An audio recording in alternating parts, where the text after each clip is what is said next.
Hello everybody, this is Mr. Rob and welcome back to another episode of the Athletics franchise here on MLB The Show 24. We got a very packed episode today because we have the trade deadline to get to at the end. Before we get there, we have a couple games to go through, starting off with this home series against the 41-64 disappointing Chicago Cubs, who had higher expectations coming into the season.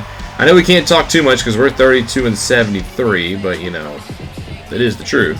If you're excited for this one, make sure you drop a like, you subscribe down below, especially if you want more franchise content. It will be Mick Abel on the mound for the Athletics today. And Trent Grisham, the former Oriole, will step into the batter's box to lead off. And the Cubs will start their day with a base hit from the three-time Gold Gloving outfielder as he reaches first. James Triantos will be up next. And actually, it looks like Grisham tries to take second and he can't. So he'll be gunned down by Soderstrom. So the first out is recorded after all, as James Triantos later in the at-bat will hit this one to left center. And that'll be out number two. We'll take a look at this Cubs team and their lineup today, as they've just disappointed this year. I think they had higher expectations. They just haven't lived up to it. We'll see Christopher Morel up next, followed by Dansby Swanson, a familiar face in left, and Eddie Rosario. Kevin Alcantara, the DH, Sam Huff, the catcher, Matt Mervis at first base, and making his season debut today, Alex Collin right. Here's Christopher Morel, who leads the team in home runs, and it's not going to be a home run here as he chops it to Noda. But good hustle by Morel will beat Abel to the bag, and the inning will stay alive. As Dansby Swanson takes to the plate, and a pitch in the dirt on 0-2 will advance the runner to second. So a couple of self-inflicted wounds here, as now we got a runner to scoring position for the silver slugging shortstop.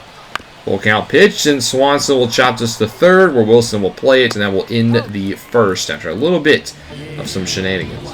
On the mound for the Cubs will be the lefty Gold Glove pitcher in Justin Steele, who's had a good season despite the Cubs' team ERA being over 5. He's been a rare bright spot for the Cubs today. As Zach Geloff will start off for the A's, and he'll fly this one into right field, and we'll take a look how the Athletics will line up today against the lefty. We'll see Robbie Martin, followed by Ryan Noda, Tyler Soderstrom, and Nick Allen, the shortstop today. Jacob Wilson at third base, Pedro Pineda in center, Clark Elliott in right, and then Elliot Ramos out in left field.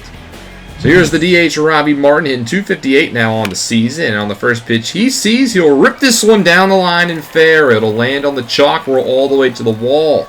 And it's going to be a one-out double for the former University of Georgia Bulldog. He's starting to hit the ball really well post All-Star break. Next batter will be Ryan Noda, who's frozen on the fastball. He'll look at strike 3. So 2 down now for Tyler Soderstrom, who looks at a perfect strike 3 on the full count pitch. Fastball hits the corner. So both teams score this through 1. As we'll go bottom 3 now. Here's Clark Elliott, the rookie at the dish, and he'll perfectly lace one up the middle for a base hit. And the A's will start the third with a base runner. Elliot Ramos up next. He swings through the 12-6. A beautiful pitch by Steele. We're bringing the first out of the inning as Zach Geloff will grace the mound, the leader of the team in WAR. And the first pitch is a hit and run, but we missed the hit part. But Elliott will steal the base regardless. His 5th stolen base of the season. 4th, that is, excuse me. So it works out nonetheless, but then Geloff will look at strike 3. So back-to-back Ks now for Steele. We'll bring up Robbie Martin with a chance to score the runner. He's already got 1 hit today, needs a second here, and he'll perfectly lace one up the middle, and Robbie's going to come up clutch. It's an RBI single for Martin, and it's now 1-0 in favor of the Athletics. Ryan Noda trying to keep the inning alive. First pitch he sees as he fouls a fastball into left, but it'll be chased by Eddie, and Eddie will put it away. So nice hustle out there. We'll go top 4, see if the Cubs have an answer as the All-Star Christopher Morel will start off by swinging through a nice slider from Abel. And bring up Dansby Swanson, who grounded out to in the first. 1-2 pitch here, and he'll chop this one also over to shorts, where Nick Allen will make the play. And that'll bring up with 2 down the former Athletic Eddie Rosario, traded a month ago here to the Chicago Cubs in favor of a prospect, and he will swing through a fastball, and that will end the 4th. Going into the 6th inning now, where Zach Jackson will come in relief. Abel goes 5 scoreless innings. We'll see if the bullpen can keep it that way. They've had a hard time doing that since the All-Star break, and well, this isn't a good start here as Alex Cole hits this one into left, his first hit of the season. It's a double off the left field wall. That'll bring him to the top of the lineup. And Trent Grisham now facing a righty who's had a good season against righties. A good season overall for the center fielder. He steps in with a 1-0 count. The 3-time Gold Glover as he pops this one up into left center, where it will be ranged over by Pineda. He'll make the grab, and they will not test the arm of the young center fielder, and for good reason. That was a great throw. One down now for James Triantos. He's had a great month, and he singles down the left field line, and this is going to be trouble as a run will score, and the Cubs have tied it up at 1 apiece off the bat of Triantos. So to answer your question, no, the bullpen cannot do their job. Christopher Morel up next has had an all-star season. Look at those numbers against righties. My goodness, 343 with 21 homers. He's got a righty here in Zach Jackson, but he swings to the first pitch. Is skied behind home plate for Tyler Soderstrom. He'll put it away for out number 2. And once again, Dansby Swanson up, and this time he'll get his first base hit of the day. It's this one up into center field, and the inning will stay alive. Going to bring up Eddie again with a beautiful opportunity, but we're going to bring in Abner Uribe to try to get the final out. It has not been a good season for Uribe, and now he's got the 2021 playoff MVP at the dish, but he strikes out Eddie Rosario. Huge out for Abner. Top 7, he'll stay in here where Kevin Alcantara will lead off, and he'll hit this one up the middle. That's more of the Abner Uribe I've come to know. So after the leadoff single, it'll bring up the catcher Sam Huff with a 2-1 pitch, and he'll belt this one deep to left field, and this one is out of here. A 2-run bomb for the catcher, and the Cubs have their first lead of the day. The bullpen, and specifically Abner Uribe, continue to struggle. As the 7th home run for Huff goes 417 feet, and Chicago now leads 3-1. So Uribe will then be taken out of the game, where Mason Miller will come in the 8th inning, where Uribe was left off. Mason Miller with a 3.19 ERA has the first out courtesy of Uribe, and while Dansby Swanson, the first batter he'll face, will take a 100-mile-an-hour fastball into left field for a single. Eddie Rosario up next, hitless today, and he hits this one well to left. Ramos has to give chase shy of the warning track, where he'll make the grab. This is a loud out number 2. Kevin Alcantara next up at the dish, 1 for 3 day for him, but he can't connect on a slider, and it'll be 3-1. As we head into the bottom of the 8th inning, where Justin Steele went 7 strong before turning it over to Matt Brash, who's not had a good season. Interesting call for Chicago to bring him out here with a 2-run lead, but he starts off by getting Ramos to fly out to right field where a catch is made. Back to the top of the lineup, hitless today is Giloff, and he'll stay that way, swinging and missing on the slider, which will bring up Robbie Martin, who also has 2 strikes, and he'll also go down on the slider. Good inning of work for Brash. Going into the 9th inning now, Joe Barlow in to just try to keep this on a 2-run deficit. Despite the 1.59 ERA, he has not had a good month and a half. But he starts by striking out Sam Huff, who went deep in his last at-bat, and now just looked at a strikeout down the middle. So after dodging the bullet, Barlow barely dodges the baseball, as this one's chopped up the middle by Mark Mervis for a 1-out single. Out of call up next with an 0-2, and he looks at strike 3, and that's a pair of looking strikeouts. As that'll bring up Trent Grisham, who's in his 5th at-bats, hasn't got a hit since his first to lead off the day. 3-2, he swings on the inside fastball at strike 3, and it'll go into the bottom of the 9th, a 2-run deficit for Jose Alvarado, the former Philly, and huge signing of the Cub in the offseason. 5 years, $68.5 million. As he made his 4th straight All-Star appearance, it's just a shame he hasn't had more opportunities with how bad the Cubs are. He starts off by striking out Noda, a good start, as he'll bring up a fellow lefty in Tyler Soderstrom. He gets a piece of this sinker, hits it into center, but it will be played by Swanson, which means we're down to the final outs in the terms of Nick Allen with a 2-2, and he launches this one deep to left, but it's foul. Just slides by with the 1.8 feet of the pole. Has to step in the box now, do it again with 2 strikes, and this time he swings and misses on the cutter. So just missing the foul pole to a strike 3, and the Cubs will win this one by a final score of 3-1, taking Game 1 of this 3-game set here in Sutter Health Park as we drop our 74th game of the season. While the Cubs get a dub thanks to their 3 runs on 11 hits, so the Athletics had 1 on 6. Steele the win, Abner Uribe the loss. Alvarado gets the save to wrap this one up. And your player of the game will go to Justin Steele. 8 Ks and 7 strong, only allowed 6 hits, and a good piece of work for the lefty. Going into game 2, though, the Athletics do bounce back and win this one 4-3 as Robbie Martin goes deep with a nice 3-for-4 day, continuing to hit the ball extremely well. That's his 8th home run of the season, and we get the win here. Tuesday game of the week, it's Yankees-Red Sox. We always got to take a look at when they play during the week, and even though only one of these teams is good, it's still one of the most exciting rivalries in all of baseball, as New York wins this one at 4-2. We then sign a draft pick. 5th rounder Rob Gonzalez will agree to a $400,000 signing bonus, as we're starting to run out of money here. We got to be careful.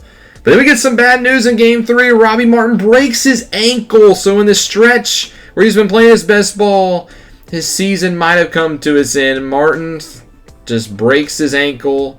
A tough end to the year for Martin, who's been our best hitter by far this season. We do win that game, though, in 11, 4-3, as Daniel Susac hit the game-winning double in the 11th, despite Eddie homering against us. It's the young catcher in his 2nd season who sends us home happy. To replace Robbie Martin, we're going to call up Richie Veach, his fellow draft class mate, to get some reps down the stretch. And one thing I want to highlight, we're 4 days away from the ending time to sign draft picks, and we still have 2 who have yet to sign, Darren Santiago and Julio Vergara, and I'm not sure if we're going to get both of them. So the second game, we'll play the Orioles, led by John Means. Unlike us, the Orioles are a good team. They sit 64-44, 1 game back in the AL East. And they're probably going to look to make a couple of moves to better their team at the trade deadline, while we will probably be selling a little bit, as they're led by Luis Arraez at second base, the 2-time batting champion. As they'll get to the batting first, as we'll send Paul Blackburn onto the mound in what could be his last start as an Athletic, 4.79 ERA on the season. Free agent at the end of this year, so it makes sense for Blackburn to be a guy potentially dealt. 2026 All-Star Jackson Holliday will lead off for the Orioles, and he'll start this game by grounding it over to Geloff as the rain comes down in Sacramento. And Holliday is recorded for the first out. So we'll take a look at this Orioles lineup. We'll see Ryan Mountcastle up next, followed by a pair of lefties in Arraez and Gunnar Henderson. Austin Hayes in left, and we'll see Edward Olivares, the DH, Edgar Garcia in right field. Samuel Basayo getting the start at catcher today, and then Elijah Green in center field. Ryan Mountcastle up next, hitting .329 on the year, as he'll hit this one right in a slice fair and hit off the foul pole on a bounce. So an interesting ground rule double there as he takes second base. Arraez up next will then draw a walk, so 2 on quickly here for the Orioles as Gunnar Henderson will step up, but he'll swing through a cutter right down the middle. Big break there for Blackburn, as there's now 2 down for Austin Hayes, who swings wildly at a cutter, and the Orioles get nothing in the first. On the mound for the O's will be the All-Star John Means, who is the All-Star starter this year after what's been a pretty topsy-turvy season.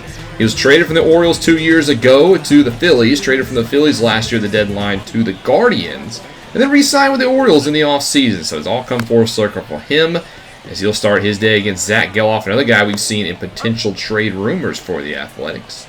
He'll record the first out of the ball game. We'll take a look at the A's, how they line up today. A little bit of a different lineup thanks to the injury to Robbie Martin. We'll see Jacob Wilson, Ryan Noda, Tyler Soderstrom, Daniel Susac at DH today. Richie Veach getting the start at short, followed by the outfielders Clark Elliott, Pedro Pineda, and Lawrence Butler. Here is the All-Star Jacob Wilson with a 1-2, and he goes down on the sweeping curve. That's out number 2. I'll bring up Ryan Noda up next with 2 down, and he gets underneath the fastball, hits this one into right. And it should be caught out there by Elijah Green to end the first. We'll go to top 5 now. Both pitchers having a really good day, including Paul Blackburn, as here he gets Edgar Garcia to hit this one deep to right center. But Butler will put it away for out number 1. I'll bring up Samuel Basayo getting the start for Adley Rutschman today, as we dodge the bullet not having to face Rutschman. And Basayo will pop this one up over to Jacob Wilson for out number 2. Trying to get up 1-2-3 inning is Paul Blackburn. On pitch 73, he strikes out Elijah Green. Great start here for Blackburn, potentially increasing some trade value. He'll stay in the 6th, as with 1 down, Ryan Mountcastle will hit this one down the line. He'll actually put it right on the line. Mountcastle's had a couple of precision hits today. It's his 2nd double of the evening. So with 1 down, a runner on 3rd. Here's Luis Arraez, the former Marlin, up as he hits this one up the middle. Geloff will field it. He'll throw him out at first. The runner will advance to 3rd. And with the runner on 3rd, 2 down in the heart of the order, Kotsay's going to make a change. Blackburn's gone pretty deep into this one. And we're going to turn it over to Zach Jackson to try to get the final out of the 6th and strand that runner on 3rd. He'll do it against Henderson, who chops this one in front of the catcher. Soderstrom doesn't charge it. Instead, Jackson has to, and he beats the throw. Soderstrom stayed at home. I think he should have played the ball instead. It's an RBI single for Henderson. The Orioles are on the board and have the lead. And then Hayes flies out to right. So an unconventional, maybe blunder there for the A's, gives the O's the lead. Bottom 6, we'll see if the A's can answer as Jacob Wilson singles up the middle. He's been hitting pretty well since named an All-Star this year. Noda now with 0-2, swings through a high fastball. It's the first out for Means this inning. 6K of the day will bring up Tyler Soderstrom, who singled back in his first at-bat. Back in the second, 1 for 2 on the ball game. Two-time All-Star now with a 1-0 pitch here as Means will set. And he'll throw it first on a short stretch, and Soderstrom will rip the curveball. Hung it a little too much, and it's out of here. Soderstrom with a 2-run Soder pop to right. I think Means was thinking too much about the runner on first. It's going to be the 14th home run of the season for the team leader in homers, Tyler Soderstrom. And more importantly, the Athletics, they get to play with the lead now. It's 2-1. Going into the 7th inning now with 2 down as Zach Jackson stays in. Samuel Basayo's at the dish. He clobbers this one to right center, and it's out of here. And the Orioles will answer right back. Adley Rutschman might not be starting, but Samuel Basayo's got different plans. He hits his 5th home run of the season, and again, our bullpen just blows a lead. We've seen this quite often since the All-Star break. Is 2 apiece. Going into the bottom of the 7th inning, Andrew Chafin will come in for the Orioles. The lefty will take them out with a 4.20 ERA. He'll start his afternoon with a 7-hole hitter in Clark Elliott, and he will look at a slider for strike 3. I'm going to bring up Pedro Pineda up next, who will also not be able to pull on a slider, and that's back-to-back Ks for Chafin. Trying to get through all the outfielders. Here's Lawrence Butler, who gets a slider. He'll actually make contact, but it's an easy out by Holiday. Going into the 8th, Kyle Muller will then be asked to grace the mound. The lefty going up against a lefty-heavy portion of the Orioles lineup. He'll start off with the lefty Jackson Holiday, and the former #1 overall pick will ground this over to second base for out number 1. Here's the one righty, Ryan Mountcastle, in this part of the lineup, and he will draw a walk as the fastball misses high. That puts a runner on for Luis Ariz. Full count to him, and he looks at ball 4. That's clearly a strike. Come on, ump. Ariz gets the call. He'll actually be taken out of the game as Brenton Doyle will come in to pinch run for Ariz. Get some more speed out there. So with 1 down, here's Henderson, and Gunnar Henderson will bloop this into left, and it'll land in front of Butler. And Butler holds on to the ball. What are you doing? Get rid of it, Butler! Henderson will go to second. It's an RBI double. Butler, I don't know what he was doing out there. Just completely had a brain fart. 3-2 now, Orioles. They regain the lead, and some more troubles a brewing. Hayes drills this one into the gap at a 1-hop off the left center wall. And it'll now be 5-2 Orioles as he's trying to take third. The throw is in time, but apparently he's safe. What is going on? We can't catch a break here. 2-run triple for Hayes, and that'll bring up Edward Olivares, who crushes this one to center. Pineda's after it. He will make the grab on the warning track. Nice catch. But the run will easily tag it. It's now 6-2. Muller giving up quite a few runs here in the 8th. So we'll get over to Abner Uribe to try to get the final out of the inning. It's Edgar Gonzalez, and he will get a chop over back to Uribe, who will make the play. But the Orioles now lead by 4 going into the 8th. And they'll turn it over for the former Cleveland Guardian, James Karinchak, having a good year here with the O's. Their setup man, even though it's not a save situation anymore. Connor Norby will now take over at second base for Arias, as Zach Geloff from the top of the lineup is up first. And he will ground a curveball over to Holiday, who will record the first out. I'll bring up Jacob Wilson, who got a base hit in his last at-bat. This at-bat saws the bat off, and it's caught by Mountcastle. Got to dodge the lumber there. 2 outs for our first baseman, Noda, who chops it over to the all-star Mountcastle, and he stays busy and ends the 8th. Top 9 now, Joe Barlow in to just for some damage control, trying to keep this one a 4-run deficit going into our final frame. He has Basayo up first, fresh off the home run in his last at-bat, and Jacob Wilson will retire him here to begin the inning. Green up next, 2-2, and the second-year pro will ground this over to Veach, and that'll be quickly the second out of the 9th. As they go back to the top of the lineup, Holiday hitless today, and he'll stay that way. Right over to Meach, just like Green, and that will end the 9th. As we go bottom 9, it's a 4-run deficit, but the Orioles are going to bring in their closer anyway. 2023 AL reliever of the year, Felix Bautista in, even though it was not a save opportunity. Hasn't had a good year, though. 28 for 36 with a 6 ERA. Maybe this is just a confidence game for him. And he's feeling confident if he's blowing 100 miles an hour on the corner for Soderstrom. Susak up next with a full count. Veach on deck, and Susak will draw a walk, so his second time reaching base this game. That'll bring up the shortstop, Richie Veach. 1-1 pitch to the former Arkansas Razorback, and he hits this one into center. 102 is the pitch speed, by the way. It's caught out there by Green, and now the A's down to their final out in the form of Clark Elliott. It's a 2-2 for the right fielder, and he gets a 101 fastball blown right by him. And that'll do it for this one. The Orioles win this game 6-2 thanks to some bullpen collapse from the Athletics, which has been the story post-All-Star break. Our bullpen has been disastrous, and it was on display here again. 6 runs in 3 innings. Muller had a horrible game, including that 4 spot in the 8th. And we dropped game 1 of this series. Next up, we'll see a trade the day before the deadline. The Royals are going to call our relief pitcher Ian Hamilton from the Blue Jays for a prospect. Good move here for the Royals, who are trying to compete for the postseason. And then we get an unfortunate injury on the 31st. Robbie Francisco breaks his hand, so we'll have to replace him. But before we get there, we'll get through this game where the Orioles win 9-1. Francisco is not pitching good before the injury anyway, as he was taken out. The Sears also didn't do good, as well as Kyle Muller again. Saturday games, Padres had a very good win against the Diamondbacks in 12 innings and a thriller, as the Padres get a much-needed win out there on the West Coast to try to keep pace in a very competitive NL. And also in the National League, the Mets lose a home battle to the Phillies 2-1 in a low-scoring affair. Phillies get the job done in New York. But now it's the 31st. It's the trade deadline. We'll see who's on the move for our team as well as a bunch of other teams. And we've already kind of made our moves before the trade deadline, though. We've made 3 trades already this year. The big one, Esteury Ruiz, was traded to the Giants. And then we traded Brent Rooker to the Dodgers, who's now in their AAA affiliates. Not a good season for him. And then we traded Eddie Rosario to the Cubs. So we've already made a couple of deals thus far in the series. And of course, the big one, Luis Robert, was traded to the Dodgers. He was a name to look out for the deadline, but now he's officially in LA. We have 2 guys on the trade block. I'm going to try to shop around Zach Geloff and Paul Blackburn to see what we can get for them. We'll start off with Paul Blackburn, who's been with the team for his entire career. He's 33 years old now, a free agent at the end of the year. So it makes perfect sense to trade Paul Blackburn. There's no point in really keeping him around, and he's not playing that good ball, so we might as well try to get the value that we can out of him.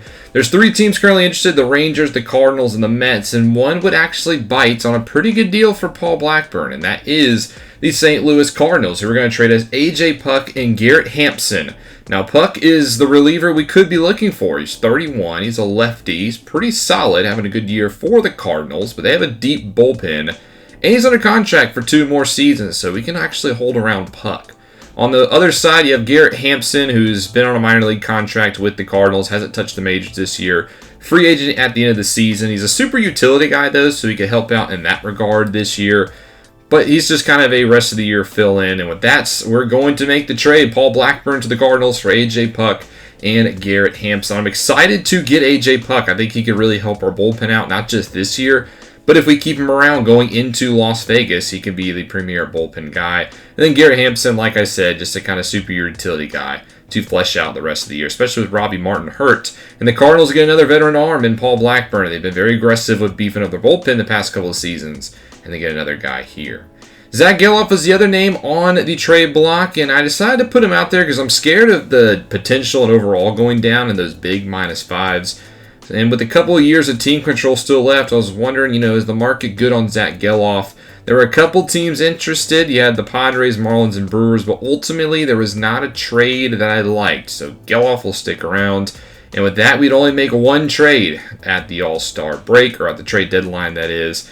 Now, we are going to make a couple roster moves because we did acquire 2 guys. We're going to send down Kyle Muller, who hasn't been playing very good now. And with Puck being a lefty, he's kind of the new lefty specialist. And we're going to call up a couple of players to replace Paul Blackburn and Robbie Francisco. We're going to give JT Ginn a chance. The 27-year-old will get his major league debut as he gets the call-up, as well as Sean Ariano, a draft pick in our first ever draft from Stony Brook, who's we've seen grow throughout the minor league system. He's been great at all levels, and he's also going to get a chance at the majors to fill in for Paul Blackburn. So a kind of exciting time. We got a couple of young rotational pieces coming in. Now, as far as the rest of the league, how did the rest of the trade deadline unfold? There's a lot of big names at the top, but a lot of them are on playoff push contenders, so they're not going to be traded. We'll start small and work our way up to the big ones. As you look, not all these guys will be traded, but this is what the trade block did look like this season. We'll start with the first one. The Reds, they're going to trade Huascar Ynoa to the Mets for Caleb Roberts. Interesting move because the Reds are in the playoff push, but Ynoa is a free agent at the end of the year, and Reds have never been a shy away from also preparing for the future, while the Mets just refuse to go into rebuild mode. So they're going to get Huascar Ynoa for a pretty cheap price. We're also going to see the Brewers trade Bryce Wilson to the Guardians for Reynald Delgado. Cleveland is wanting to push for the playoffs. They're currently on the outside looking in, so they get some relief pitcher depth here in a Bryce Wilson, giving up a prospect that they've been dangling in front of teams, and Milwaukee will finally bite, giving them Bryce Wilson. Now, for the rest of the trade deadline, we're going to go through the sellers, starting off with the Chicago White Sox, who are 40-73. They're looking to sell, and they're going to make one move, and that's trade Andrew Benintendi away. He's finally on the last year of his big money contract, and he's going to get dealt to the Pirates for actually a pretty good prospect. Pittsburgh in the NL Central race will try to add some more depth to the outfield, which in my opinion is already pretty solid. So they get Andrew Benintendi for at least the rest of the year, a lefty bat who can hit righties. Still pretty good for contact, and they give up prospect second baseman Tony Dutzman, who's actually a pretty good get for the Chicago White Sox. They've gone full rebuild mode in the South Side, and they add another solid prospect to their ranks.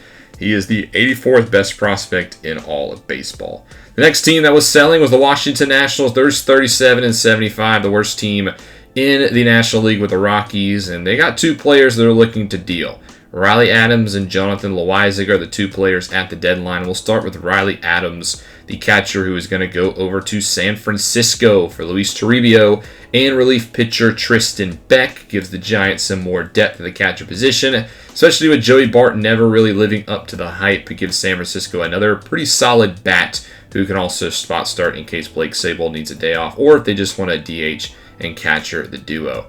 As far as Jonathan Loaisiga, he's going to be going to the Cincinnati Reds, so they trade away Ynoa and they get Loaisiga for Corey McClure, a shortstop prospect, as the Reds, also like the Pirates and Cardinals who have already made moves, are trying to keep tight in that NL Central, and they get Loaisiga for at least the rest of the season, being their best relief pitcher now on the roster.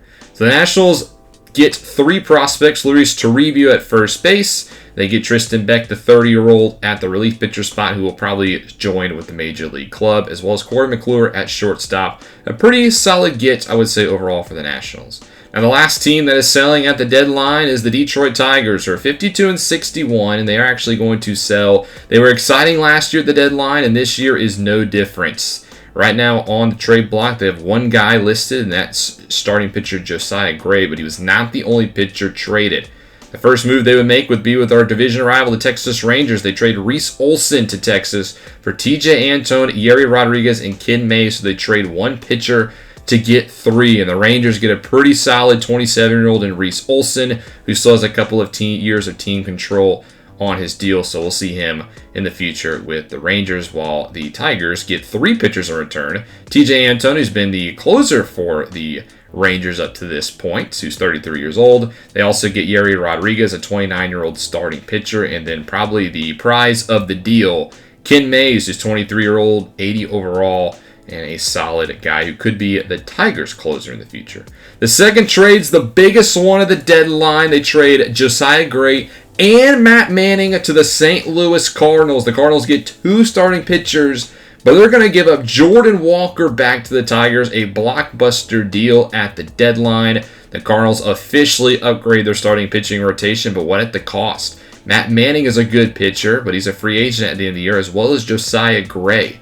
They will be the number one and number two punch for the Redbirds, who are going all in on the pitching side of things, including giving up 24-year-old superstar Jordan Walker, who joins the face of the Tigers offense. He's been great for the Cardinals, but St. Louis decided to depart with a 24-year-old, and that is a big get for the Detroit Tigers. So that's going to do it for the moves that we looked at. There was a couple of other moves that came in at the buzzer, including the Mariners acquiring Alex Bregman from Chicago White Sox and the Rangers getting Colin Holderman from the Padres. Alex Redmond rejoins the AL West, but this time with the Seattle Mariners. He signed a big contract after the first year of the franchise with the White Sox. Didn't work out the South Side. And now Chicago actually got out of the big contract, and they actually get a pretty solid prospect in return. They get 2, but is headlined by relief pitcher Alex Davis, who is the number 99 ranked prospect in all of baseball. And that puts Chicago White Sox at one of the best farm systems in the league. 9 top 100 prospects for the Chi Sox. Colin Holderman goes to the Rangers, who added another arm to their pitching staff. He's been pretty solid with the Padres so far this season, and they get a couple guys in return. But that's going to do it for the trade deadline. Let me know in the comment section what you thought of our deals as well as the rest of the league. But there's still other important news to get to today. We're going to end with the deadline to sign draft picks. And we have 2 guys who have still not signed a deal with the organization. First off, we have Darren Santiago, the first baseman, our 3rd round pick. We're going to offer him $923,000. He does sign, so he will be with the A's. We don't have a lot of bonus money left, and it's going to be catcher Julio Vergara, who's the last one, and he declines. So Vergara will not be with the Athletics. Instead, he's going to go play for the Utah Utes. We then simulate the final game of the Orioles series where we lose 5-2. Hampson and Puck made their A's debut. Hampson went 1 for 4 with a triple, while Puck had a solid inning of work, but it wasn't enough to get the job done. Next episode, we'll get into the month of August with a road trip to the Angels for facing Tampa Bay, where we'll see Sean Ariano make his starting debut, and we'll see JT again at some point during those 2 series. So that's going to do it for this one, an action-packed episode, but we got through the trade deadline. I feel like we set ourselves up nicely for the future. If you guys have enjoyed, make sure you drop that like and you subscribe down below, especially if you want more franchise content. This is Mr. Rob, and I'll see you in the next one.